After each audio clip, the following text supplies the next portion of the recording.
नमस्कार, आप देख रहे हैं लाइव सिटीज़। आपके साथ मैं हूं मुस्कान। बता दें कि बिहार के रोहतास ज़िले की डीएम उदिता सिंह अपने काम को लेकर चर्चे में हैं। बता दें कि वो जिस तरीके से लोगों की बातों को सुनती हैं और गंभीरता से लेती हैं, उसका साथ ही साथ समाधान देती हैं, उसको लेकर वो कहीं ना कहीं लोगों के लिए एक मिसाल भी बनते जा रही है और अपने काम को लेकर चर्चे में भी है। बता दें कि अक्सर ऐसा देखा जाता था कि लोग जो भी डीएम होते थे वो अपने चैम्बर में लोगों को बुलाकर उनके बातों को सुना करते थे और समस्याओं का समाधान दिया करते थे। लेकिन डीएम उदिता सिंह को लोग इतना ज़्यादा पसंद कर रहे हैं क्योंकि उनके काम करने का जो तरीका है, वो खुद जाती हैं लोगों के पास, लोगों से बात करती हैं, आंखों में आंखें डाल के उनकी समस्याओं को सुनती हैं और साथ ही साथ तुरंत उनकी समस्याओं का हल भी निकालती हैं। आपको बता दें कि बिहार के रोहतास जिले की जिलाधिकारी उदिता सिंह इन दिनों अपने काम को लेकर एक अनोखा अंदाज को लेकर चर्चे में है और साथ ही साथ डीएम उदिता सिंह ने जनता से जुड़ने और उनकी समस्याओं को गंभीरता से समझने का जो तरीका अपनाया है वो काफ़ी अलग है और साथ ही वह बाकी जिलों के लिए एक मिसाल भी बनता जा रहा है। बिहार के रोहतास जिले में इन दिनों एक नाम काफ़ी ज़्यादा चर्चे में है, वो है डीएम उदिता सिंह।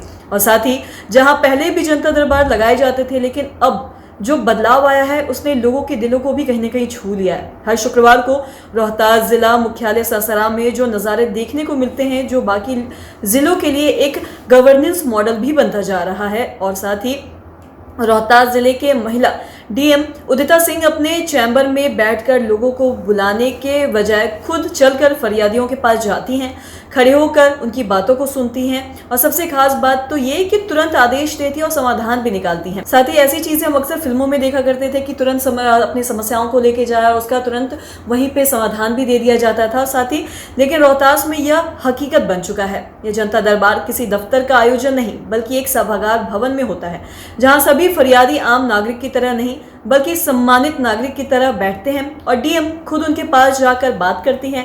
उनकी यही शैली यही साबित करती है कि एक अफसर जितना ऊंचा पद पर हो उतना ही जमीन से जुड़ा होना चाहिए। और साथ ही साथ इन सारी तमाम चीज़ों को लेकर डीएम उदिता सिंह क्या कुछ कह रही हैं, सबसे पहले आप वो सुने। डीआरडीए सभागार में आपके द्वारा सैकड़ों लोगों को आवेदन देखा गया और सुनवाई भी की गई, क्या कहेंगे?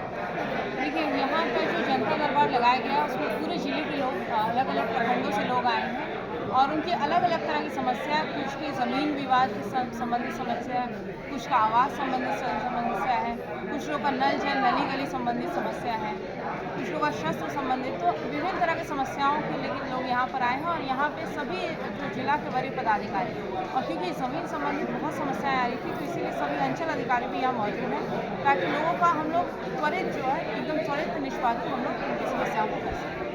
तो आपने डीएम उदिता सिंह को सुना जो रोहतास की डीएम है। और साथ ही साथ अक्सर ऐसा देखा जाता था कि लोग परेशान रहते थे कि उनके समस्याओं का समाधान नहीं मिलता था, अफसरशाही से लोग परेशान रहते थे।